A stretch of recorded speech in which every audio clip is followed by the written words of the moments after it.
Hello, everyone. Welcome to another episode of Choices Finding Your Joy. Your host, Paula Vale here. I am just thrilled to share with you today a beautiful, beautiful lady from the beautiful country of Australia.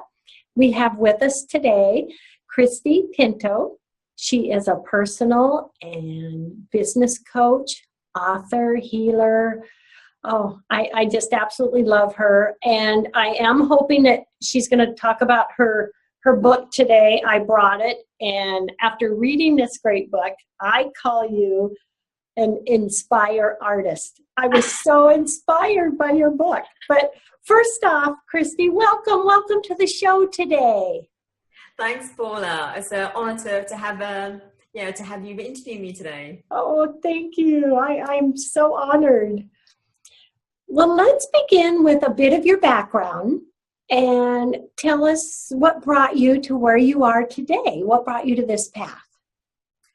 Well, for much of my life, I was in software, and I used to do projects in different countries in the world, and mainly in Europe, some in the US as well.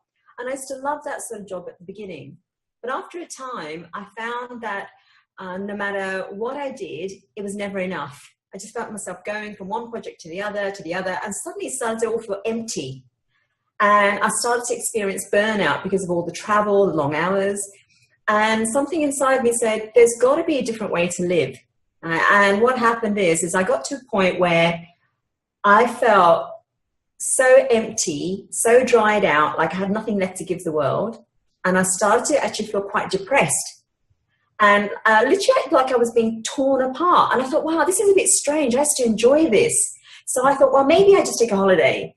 But no matter what, or maybe I just go for a massage. I kept doing different things and it just didn't work.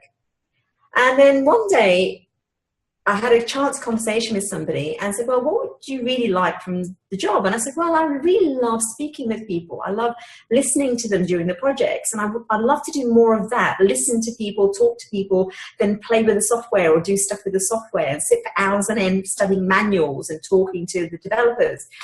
And that was it. And so after that, I started to ask myself, well, could I do that as a career? Is that possible?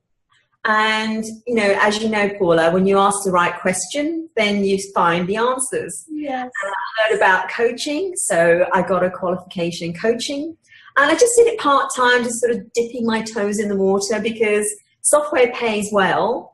And this coaching, as it was then in its infancy, 13 years ago, was a little bit, 13 years ago, was still not that well established. And so doing the part-time sort of helped me to manage the fear. But it got to the point where I got so, oh my God, I love this. I love really helping people. And it felt so fulfilling. And suddenly the software side just seemed so foreign, alien, life-sucking, to be honest. And I said, right, that's it. I'm going to have to find the courage to do this. And it took a month and I felt sick. And for a whole month, I was really ill because I was being torn like this. And in the end, I said, okay, I get it. The universe is trying to tell me. Yes. Don't be torn in parts. You know what you have to do. Take the courage and do it. And that's what happened. So 10 years later, here I am. I've done coaching. I've studied healing. I study endlessly. Fascinated by how to help people, how you can have a different life. And it was all because of my own pain. So my pain led me to where I am now. Yes. Isn't it just so awesome how, we do get taken down a trail, a road, a path, something comes through, and we can end up going in a whole different connection. It's amazing. And it really sounds like you have found your passion, Christie. Absolutely, Paula. I love it. I love it. That's so exciting.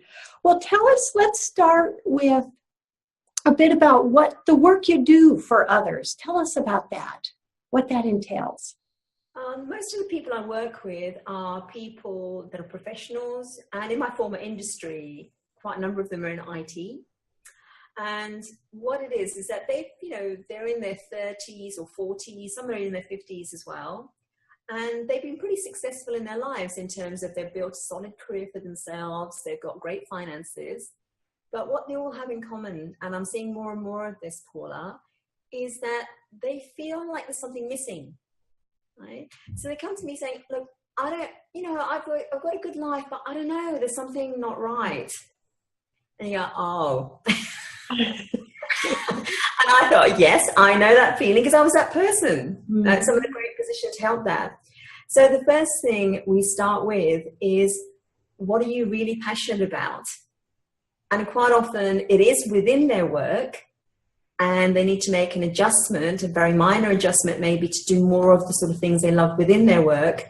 But sometimes it actually is not to do with where they are now. They actually need to make a move. Right? So what my work entails is really helping people tune into themselves and what they're really here for, what their actual truth is, and what their real passion is, right? And to stop just pretending they're okay. Yes, yes. So you're helping them become inspired and find their passion and find their happiness. Absolutely. Wow, I love it. I love it. Tell us about your book. What prompted you to write this book? Well, because in my journey, I found that no matter how much we've done in our lives, we all have some sort of doubt about ourselves and what we're capable of. And even if we've pushed ourselves to a certain level within our business or within our job, there comes a point where almost like we reach a ceiling and we feel like we can't go any further. And then we look around going, okay, I'm here now. Is this it? Because I don't feel any more fulfilled. I don't feel any better. And we've still got this mind churn going on. Okay, do more. Got to do this, then do that next. You feel better if you do that. Blah, blah, blah, blah, blah. Endless chatter. Yes.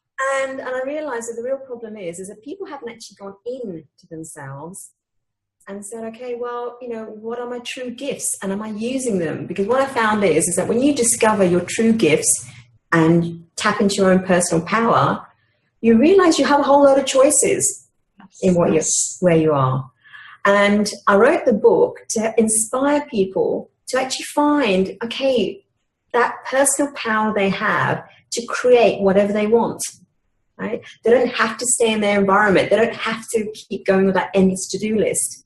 Right? They've got choices. There's things they can do. There's gifts that they haven't even tapped into.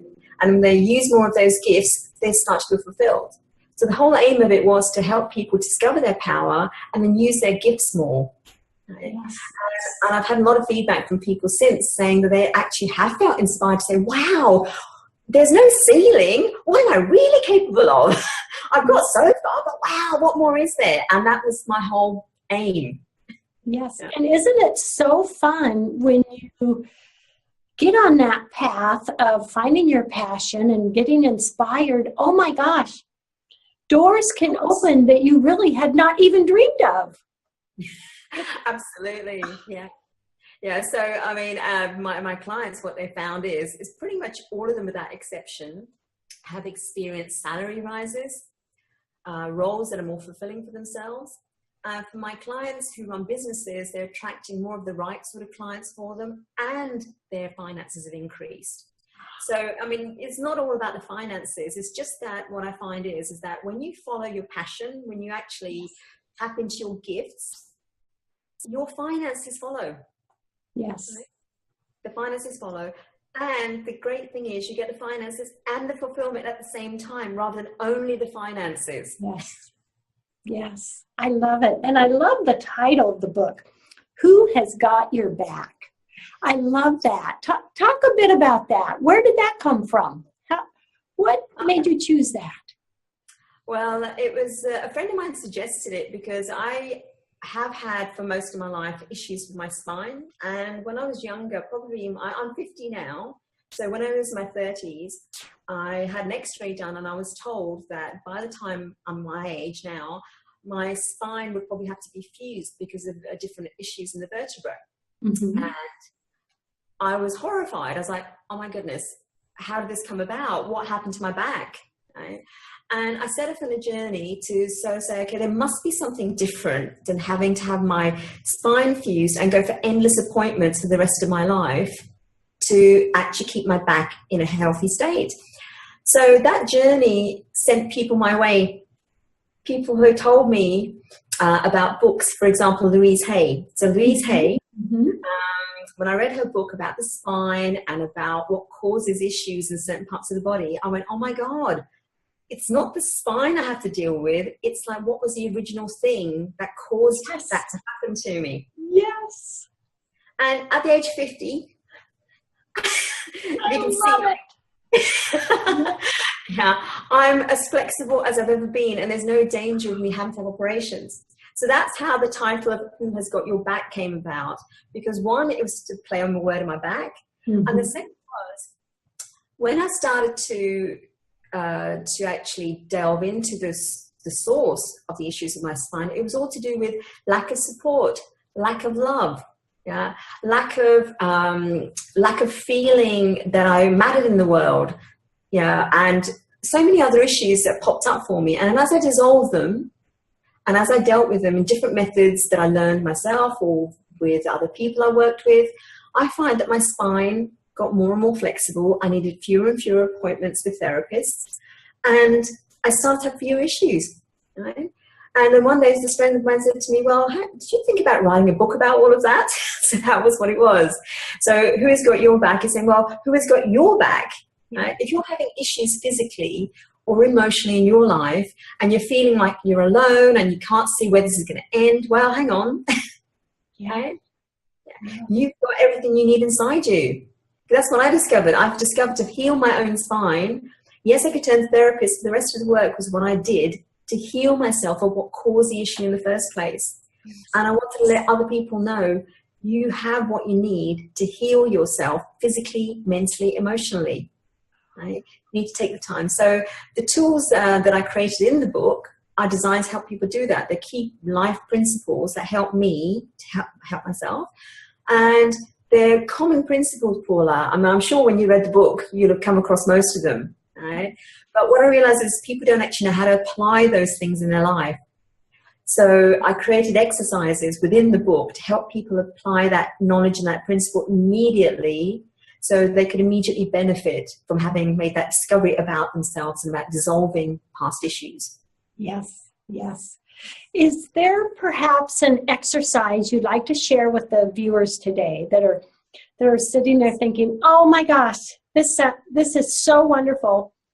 I so want to bring that into my life and become inspired and supported.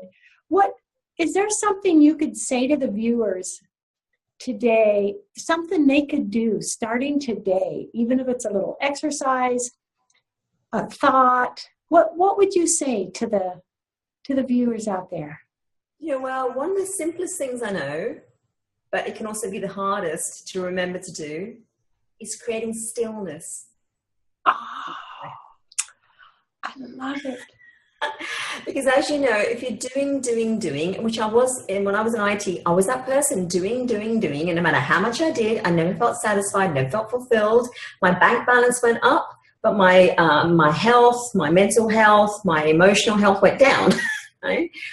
And when I stopped doing, when I started learning how to be still, meditation, just being present, suddenly I could experience life. I could feel the sun on my skin. Yes. Right? So it's a little bit hard for people just to go from having a really busy mind to stopping and saying, oh, I can't be still, it's really hard, my body wants to move. So I've got a really simple exercise to show the viewers. And if they repeat that just once a day, it's almost like giving a mini holiday to their system. Mm-hmm. But also, when you're quiet in there, inspiration comes to you. Inspiration about how to solve a particular issue you've got, about something nice you could do for yourself or somebody else, some creative idea will suddenly pop up and go, oh wow, I could create that, I could do that, right? So you get a double benefit from this very simple exercise. Yes. You ready? Okay. Yes. Yes. Okay, let's do it. All right. Okay. So First of all, just notice how your body's feeling. So close your eyes, notice how your body's feeling, and get yourself comfortable wherever you're sitting. And now what you're going to do is take a deep breath in, but hold it for a count of 6. And I'll guide you through. So just in a couple of seconds, we're going to take that breath and hold it in and then exhale fully. Okay? So if you're ready, take a deep breath in and then hold for a count of 6. 1, 2, 3, 4, 5, 6, and exhale fully. And just breathing normally. And one more breath. Breathe in deeply. Hold for a count of 6. 1, 2, 3, 4, 5, 6, and exhale fully. And one more. Deep breath in. Hold for a count of 6. 1, 2, 3, 4, 5, 6, and then exhale fully. And keeping your eyes closed, notice how your body's feeling now. Notice there's more energy flying around. Yes. And there's more of a sense of space inside. And then when you're ready, very slowly open your eyes. Always do this. Just very slowly open your eyes. And come back into the room.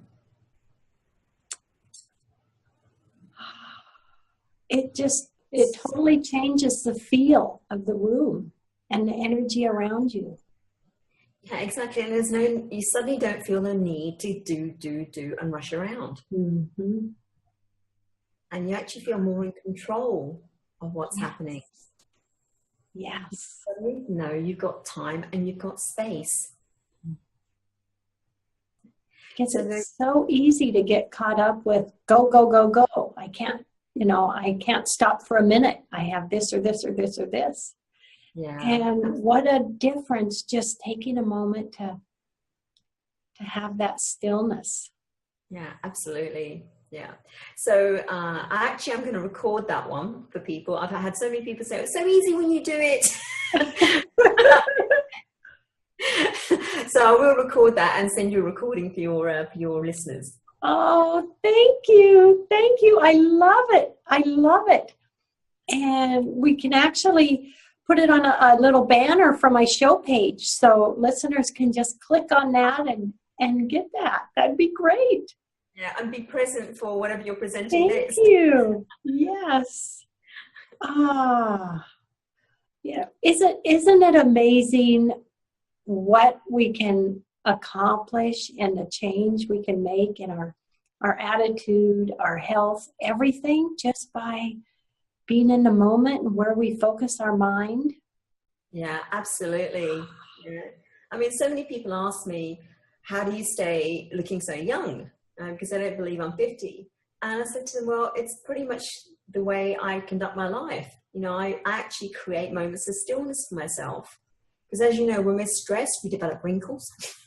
And I'm vain enough to want to stay as young looking for as long as possible without resorting to surgery. I've already decided I'm not going to go down that path. Right? Yes. And I find that when you slow your system down, your whole body responds, including your skin. Yes. Wow. How fantastic is that? And that's your own body doing that for you. Yes. Now, Christie, how much time would you recommend we give ourselves every day in this stillness? Well, all day long would be a bit boring. We'd get nothing done. Yeah.